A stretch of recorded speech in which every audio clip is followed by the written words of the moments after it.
News parliament ఎన్నికలకు Congress party సిద్ధమవుతోంది. 39 parliament స్థానాలకు అభ్యర్థులను ఖరారు చేసింది. తెలంగాణలో 4 స్థానాలకు అభ్యర్థులను ప్రకటించింది.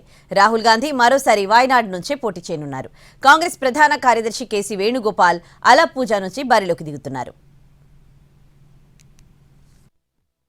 లోక్సభ ఎన్నికల్లో పోటీ చేసే అభ్యర్థుల తొలి జాబితాను కాంగ్రెస్ పార్టీ విడుదల చేసింది.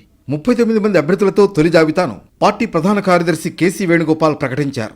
రాహుల్ గాంధీ మరోసారి సిట్టింగ్ స్థానం వైనాడ్ నుంచి పోటీ చేయనున్నారు. తెలంగాణలో 17 ఎంపీ స్థానాలు ఉంటే ప్రస్తుతం 4 స్థానాలకు అభ్యర్థులను ఖరారు చేసింది. జహీరాబాద్ సురేష్ కుమార్ షెట్కర్, నల్గొండ కుందూరు రఘువీర్ రెడ్డి, మహబూబ్ నగర్ చల్లా వంశీచంద్ రెడ్డి, మహబూబాబాద్ కు బలరాం నాయక్లను అభ్యర్థులుగా కాంగ్రెస్ అధిష్టానం ఖరారు చేసింది. బలరాం నాయక్ గతంలో కేంద్ర సామాజిక న్యాయ సాధికారిత మంత్రిగా పనిచేశారు. రఘువీర్ రెడ్డి, వంశీచంద్ రెడ్డి తొలిసారి పార్లమెంటుకు పోటీ చేస్తున్నారు. పలువురు సిట్టింగ్ ఎంపీలకు కాంగ్రెస్ పార్టీ సీట్లు కేటాయించింది. రాహుల్ గాంధీ మరోసారి వైనాడ్ నుంచే పోటీ చేయనున్నారు. కొన్ని రోజులుగా నియోజకవర్గం మారతారంటూ ప్రచారం జరిగింది.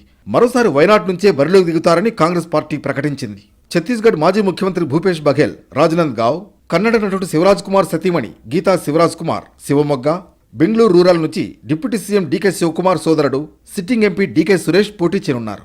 తిరువనంతపురం డాక్టర్ శశిధరూర్, త్రిశూర్ కె మురళీధరన్, పతనంతిట్ట యాంటో యాంటోనీ, అలప్పుజా నుంచి కాంగ్రెస్ పార్టీ ప్రధాన కార్యదర్శి కేసీ వేణుగోపాల్ 2009 తర్వాత పార్లమెంటుకు పోటీ చేస్తున్నారు. శశిధరూర్, యాంటో యాంటోనీ, డీకే సురేష్ కుమార్ వరుసగా 3 పర్యాయాలు పార్లమెంటుకు ఎన్నికయ్యారు.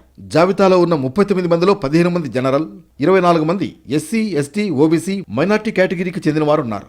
12 మంది అభ్యర్థులు 50 ఏళ్లలోపు వారే ఉన్నారు.